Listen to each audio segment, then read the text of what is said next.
तुमच्याकडले गाडीभर पुरावे जे आहेत तुम्ही कुठे घातलेत आम्हाला माहीत नाही, अजित पवारविषयी किंवा यांच्या शिंद्यांविषयी.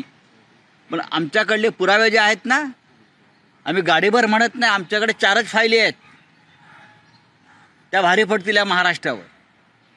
आणि जर हव्या असतील त्या या राज्याच्या गृहमंत्र्यांना, त्यांनी सांगावं, मला त्यांनी वेळ द्यावी, त्यांना आम्ही त्या फायली पाठवतो, पुरवतो.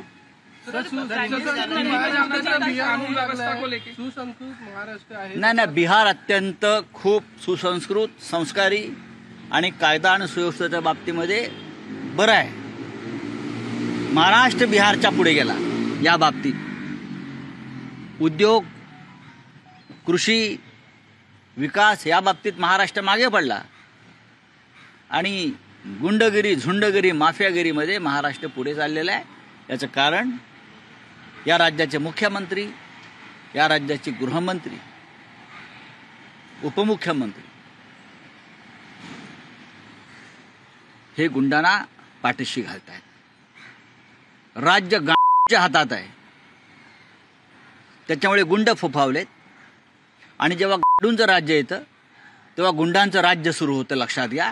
आणि महाराष्ट्रामध्ये या गांडूंवरती गुंड हवी झालेले आहेत. जा, का हवं ते करा, मी बोललो आहे. लोकशाही मराठी ऐका, पहा, जागरूक रहा.